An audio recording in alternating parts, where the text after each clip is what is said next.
The cuts on that painted face were given fresh paint 3 times in a row, and 3 times the following morning, the paint had run. Our Lady of Jasna, the Black Madonna of Jasna Gora, that's the painting. The marks are still on her face, visible to anyone for almost 600 years. To see this image is, inevitably, to see the marks as well. With large, downcast eyes, the dark face holds the child seated on her left arm, her right hand turned toward him. 2 long, parallel red gashes run down the right cheek toward the neck. A third crosses the nose. This is not shadow. Not age cracking, not a printing flaw on a holy card. What's there are real cuts, and someone wanted them to stay visible. Krakow was where the workshop for this effort to erase the marks was set up, a job that lasted 4 years, from 1430 to 1434. In a room with a high window, picture the short light of a Polish winter coming through it. The smell of hot glue, of pigment ground on stone, that was the workshop, with the wide linden panel on the table, lined with canvas and covered by the painted face. At the end of each day, they covered the wound. At dawn, they found the paint had run. On the wall of your home, is there an image of Our Lady? Write which one in the comments, then read the replies near yours. These are homes that have never known each other, and yet the same mother hangs in all of them. If there's a request you're carrying, write it down. A relative who set prayer aside, someone far from home for years, unable to return. Just one thing, for whoever is listening right now, with the phone in hand. The mark stayed because someone decided no one should be allowed to ignore what happened there. A swipe left in the comment field reveals a button called Hype. Just one tap, and the story reaches someone who had never noticed those 2 gashes. There's a point halfway through this video where the painters stop hiding it, and that's where the strangest thing in the whole story happens. A metal point in hand, working on the very damage they had tried to cover for 4 years. Recorded by Ricinius, a Pauline monk from the early 16th century, a writer from the same order that guards the painting, is the line that has crossed 500 years without losing anything. The cuts and the wounds could not be painted over. More than one attempt was made. 2 teams of painters, both summoned by a king, made 5 attempts in total. The wound on the face dated back to April 1430. Half a century of pilgrims' offerings, jewels, silver, thank offerings hung before the image, was what drew an armed group to the hill of Jasna Gora. They entered the chapel, tore the painting from the altar, and carried it off. But it didn't get far. That April afternoon is the origin of the marks the face still carries today. At this very moment, as you listen to this, the panel is still on that same hill.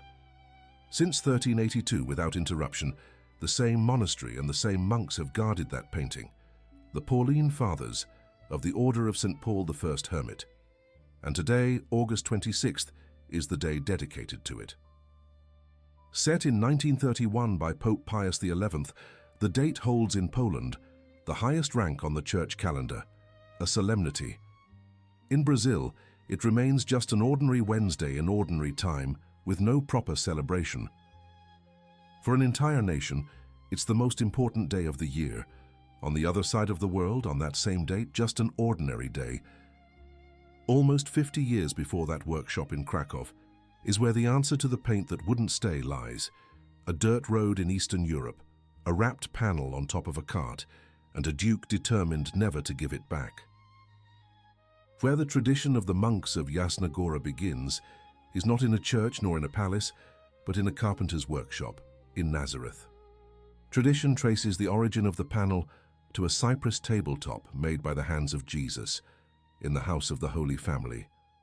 It was on it, according to that same tradition, that St. Luke the evangelist is said to have painted with the Virgin herself sitting before him.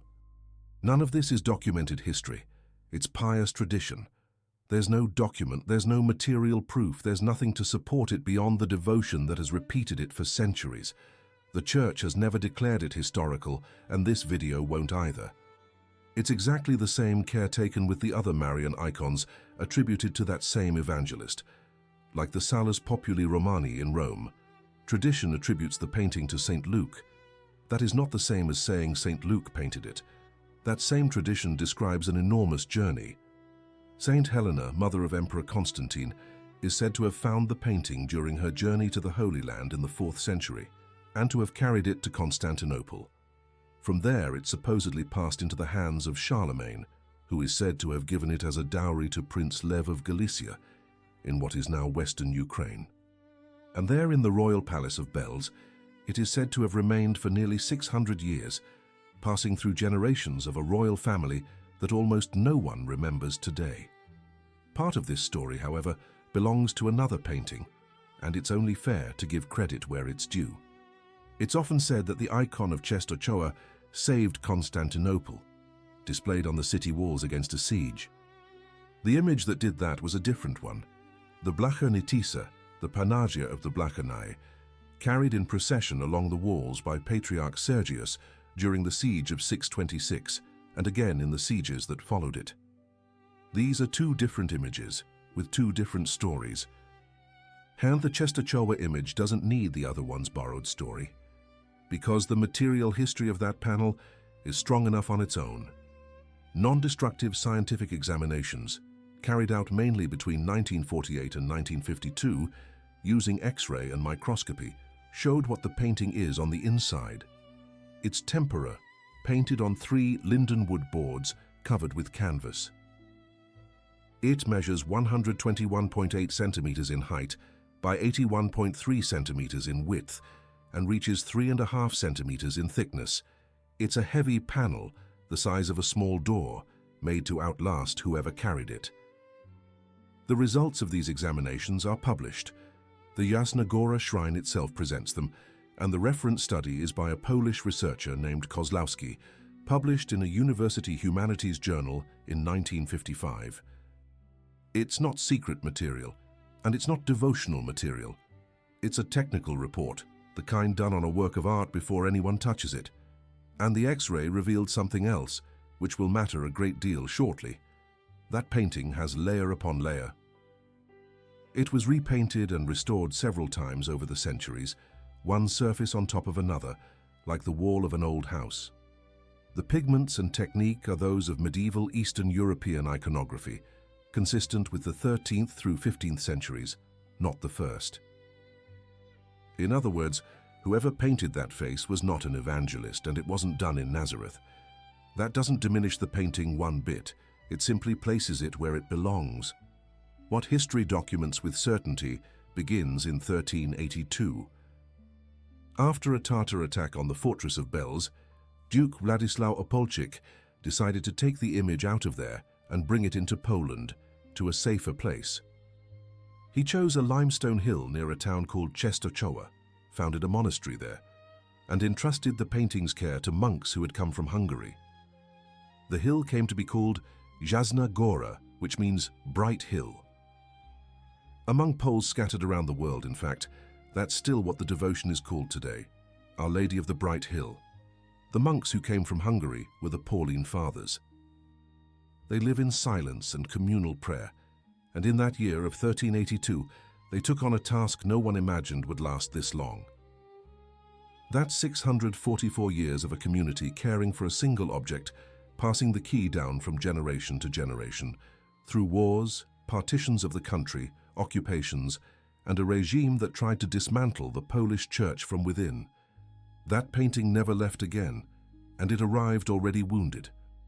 The oldest known text about the image, written before 1430, records that the panel arrived damaged, struck by an arrow during the attack on Belz. Opolczyk had it repaired.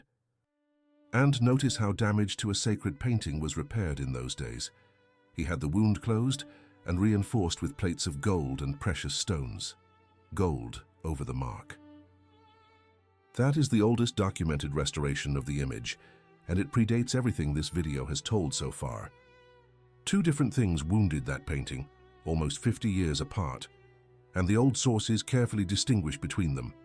The arrow in the neck before 1382, and the cuts on the face in April 1430.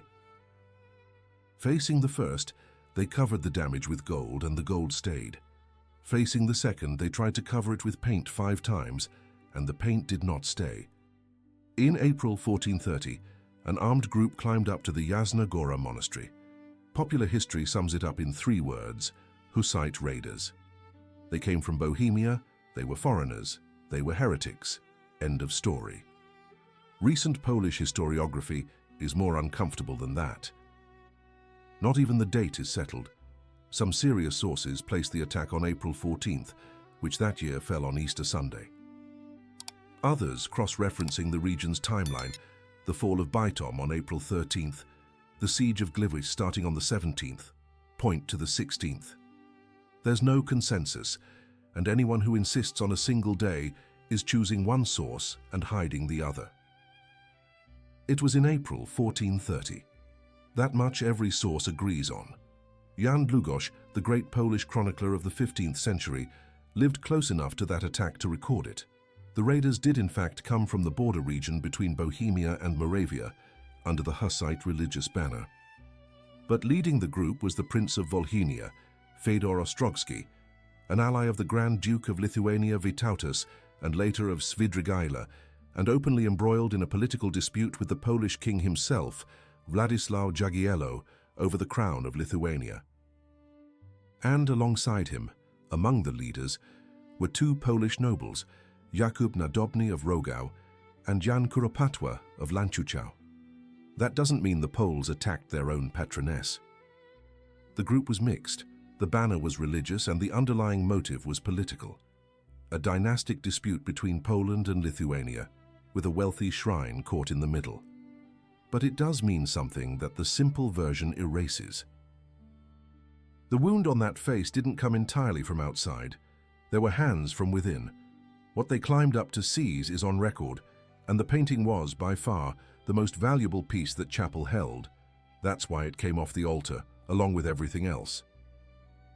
The panel was picked up off the floor, broken into 3 pieces, and the face bore the cuts. Peter of Rozpsa, the 16th century Pauline monk tradition calls Rosenius, adds a detail that became famous. It's told that the man who wounded the image never finished what he had come to do, and that right there before the altar, he fell. It's not in Długosz's chronicle, which is the source contemporary with the attack. It appears 100 years later, in the shrine's own devotional literature. It enters here the same way it entered there, as tradition, not as historical record. Word reached the king.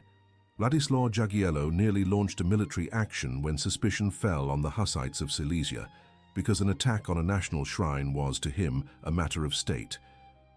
And the painting did not go back to the altar. It was taken to Kraków, then the kingdom's capital, displayed in the town hall and placed in the care of the city council. There was a legal reason for this, and it sounds strange today. Under medieval understanding, that wounded panel was material evidence in a case opened against those responsible for the desecration. The cut face was, at the same time, a sacred image and an exhibit in an inquiry. For 4 years then, the most visited place in Poland was without the image people came to see. Pilgrims kept climbing the hill. The altar was still there, and the painting was in Kraków, lying on a workshop table, being worked on by men who answered to the king. The first to try to fix it were Ruthenian painters in the service of Jagiello's court. They were good, they worked for a king, and no one hands a national painting over to an apprentice. They prepared the surface, chose the pigments, and applied paint over the wounded area. They came back the next day, and the paint had run as if the wood had rejected it. They redid the work. The next day, the same thing. They redid it a 3rd time with the same result. Think about what a workshop feels like after 3 mornings like that. Men who had spent their whole lives learning to cover, correct, and make things disappear, faced with a linden panel that threw their work back at them every single day. The king then had another team brought in, imperial painters, probably from the Habsburg court, of Bohemian origin. Outsiders with no connection to the earlier failure, with a different school and different materials. They tried twice, and the same thing happened. And that is the result. Rosenius's line preserves whole. The cuts and the wounds could not be painted over. 5 attempts. 2 teams, 4 years of work. An entire royal court committed to making a mark vanish from a face, and the mark stayed. In the end, No one covered those marks because no one wanted to cover them anymore. The restorers took a metal point, a stylus, and carved the cuts into the fresh layer of paint, grooving the new surface exactly where the damage was. Then they filled the grooves with a dark red pigment. What can be seen today on the Black Madonna's right cheek is not the raw damage as it was left on the day of the attack, and it's not the wood showing through underneath. It's a technical decision made deliberately by someone who decided that damage could never again be allowed to go unseen. A restorer is, by definition, a man hired to make damage disappear. That's his craft. That's what's expected. That's what he's paid to deliver. Those men did the opposite. They engraved the damage into the surface and painted it a color that draws the eye of anyone entering the chapel before anything else. They turned a crime into visible memory. And the painting stopped being just an image of Mary to become also the record of what was done to her. The popular count says 2 scars. The real count is larger. On the face there are 3 main marks. 2 run parallel toward the neck, and the third crosses the line of the nose. On the neck there are 6 more, 2 clearly visible, and 4 much less so. And adding the marks highlighted in red to the cuts and scratches that only the X-ray reveals in the oldest layer of the painting, technicians count at least 25 different instances of damage on that panel. Most are invisible to the naked eye, covered by overpainting, with no highlighting at all. Someone chose one by one which ones would remain in view. The Jasna Gora Conservation Commission records to this day that there is no spontaneous change whatsoever in those marks. They don't grow, they don't change color, and they don't move. When a pilgrim says they look deeper than the last time they were there, what changed was the chapel's lighting or a recent cleaning of the surface. The painting doesn't do anything. It just stays there, showing. Not everyone accepts this explanation. Some researchers have suggested that those cuts might be part of an iconographic tradition of wounded images, copied from an older original rather than actual damage from 1430. The very technical literature that reports the hypothesis considers it weak, among other things because the length of the cuts doesn't match the red highlighting. It's worth mentioning because anyone who looks will find it. 4 years after the attack in 1434, the restored painting returned solemnly to Jasna Gora. Jagiello had gilded metal plates and precious stones added, exactly as Opolczyk had done the previous century with the arrow wound. The gold returned to the painting. What didn't return was the desire to cover the face. From then on, whoever climbed that hill would see both things at once, the gold of a king and the marks of an April afternoon. 225 years after that attack, the same hill was surrounded by an army. The 1650s marked the end of Poland's golden age. The Polish-Lithuanian Commonwealth was at war on several fronts at once when Charles X Gustav's Sweden invaded the country in 1655, seizing precisely the moment it was weakest. The Poles gave this episode a name that says it all: the Deluge. King Jan Casimir II had already left the country. He had taken refuge in Głogowec Castle in Habsburg Silesia. Cities were falling one after another. The nobility was switching sides to save their own lands. And by the end of November 1655, there was a single fortified position in all of Poland the invaders had not yet captured. It was a monastery on a limestone hill, with walls built to hold off thieves, not armies. The painting wasn't there, and almost no version of this story tells you that. Fearing the shrine would be plundered, the monks had done something discreet and practical. They replaced the original with a copy on the altar and moved the real image, in secret, on November 7th, 1655, to Lubliniec Castle, and then to the Pauline Monastery of Mokau. For the 40 days in which the whole world believed the Black Madonna was being defended with musket fire, what stood on the altar was a copy. The man who commanded the defense was the monastery's prior, a monk named Augustine Kordecki. As early as August 6th of that year, months before any Swede appeared on the horizon, he had already gathered a council of war within the monastery itself. They bought about 60 muskets and ammunition. They hired 160 professional soldiers. They added 70 monks fit to fight, and about 80 volunteers, among them 20 local nobles. The entire garrison came to about 310 people, most of whom had never been soldiers before. Outside stood the Swedish general Burchard Müller von der Lunen. He arrived initially with 2,250 men and 10 cannons. At its height, once reinforced, the siege force numbered 3,200 men and 17 cannons. Even though history always calls them the Swedes, most of that force was made up of German mercenaries, and among them were 800 Poles serving the Swedish king. On that hill, just as in the attack of 1430, Poles stood on both sides. On November 8th, a cavalry unit asked to garrison the monastery. Kordecki refused them entry. On November 18th, after failed negotiations, he even offered to recognize Charles X Gustav as king to avoid confrontation. The siege began in earnest.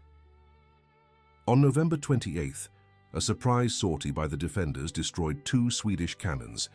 Heavy artillery arrived on December 10th, and the northern walls began to take real damage. Further sorties on December 14th and 20th destroyed more artillery pieces and collapsed the tunnel the besiegers were digging under the wall. On Christmas Eve, December 24th, the Swedes demanded 60,000 thalers to lift the siege. Kordecki replied that he would have paid that before the first shot was fired, but that now the monastery needed the money to repair what they had broken. He refused to surrender again. On the night of December 26th into the 27th, 40 days after it began, the Swedish army struck camp and left. Jasna Gora was the only fortress in Poland the invaders never took, and the name is inscribed to this day on the tomb of the unknown soldier in Warsaw, among the battles the nation chose never to forget. Historians debate just how much that defense, on its own, turned the tide of the war. There is consensus, however, that it was a decisive moral boost, at a moment when the whole country believed it had already lost. Kordecki himself wrote an account of what he had lived through and published it in 1658. A chronicler named Stanislaw Kobiazicki expanded on the account the following year. And 2 centuries later, Henryk Sienkiewicz, a Nobel laureate in literature, wove that siege into a novel called The Deluge, which became required reading in Poland and was adapted into a film in 1974. A 40-day defense mounted by monks with hastily bought muskets became the story a country tells about itself. 3 months after the siege ended, on April 1st, 1656, King Jan Casimir II did something no Polish king had ever done before. In the Cathedral of the Assumption in Lwów, today's Lviv, Ukraine, at a mass celebrated by the papal nuncio Pietro Vidoni, he proclaimed Mary Queen of the Polish crown and entrusted the country's people to her. The text of that vow was written by St. Andrew Bobola, a Polish Jesuit who would be martyred shortly after. The senators present took the vow along with the king, and it included a social clause promising to improve the condition of the peasants, which in practice was never fulfilled, and it stayed on the record anyway, an unpaid promise inside a sacred document. In the tricentennial year of that vow, 300 years later, Jasna Gora saw the largest gathering of the faithful in the shrine's history. It was August 26, 1956, the very feast day of Our Lady of Jasna. About 1 million people climbed up there for the Jasna Gora vows of the Polish nation. The text read that day had been written by Cardinal Stefan Wyszynski, Primate of Poland. He wasn't there. The communist regime was holding him confined at the monastery of Komancha, far from there, and it was Bishop Michał Klepacz who read the text before that 1 million people in the name of the absent primate. Wyszynski wanted to lift the spirits of a country broken by the Second World War and by Stalinism, and to answer the state's campaign against the faith. He did it without being present, with words written in confinement and spoken through another man's mouth. Once freed, Wyszynski returned to Jasna Gora on May 3, 1957, and opened the Great Novena.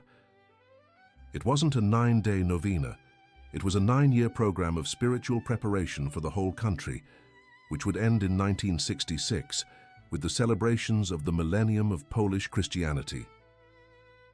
The same hill that held off an army in 1655 became once again, 3 centuries later, the place from which a nation declared itself still standing. this time without a single shot fired. In the early hours between October 22nd and 23rd, 1909, someone entered that chapel and made off with the crowns. They had been a pope's gift. On September 8, 1717, Pope Clement XI granted the icon a decree of canonical coronation, the first coronation of its kind carried out on the territory of present-day Poland, and one of the earliest in all of history outside Rome. They were 2 gold crowns studded with gems, one for Mary and one for the child, and a mantle of pearls around the image. They stayed there for almost 200 years. Those behind the theft were never identified. Clement XI's crowns were never recovered. Pope Pius X, on learning of it, decided to donate new crowns to replace the ones a predecessor of his had commissioned, and the new solemn coronation took place on May 22, 1910, with the crown placed by Bishop Stanislaus Żytowiecki. The 2 losses met opposite fates. The damage from 1430 was kept on purpose, carved and painted red so no one could fail to see it. The theft of 1909 was a loss that couldn't be kept, because what disappeared simply never came back. Gold is the part that can be replaced. The scar cannot.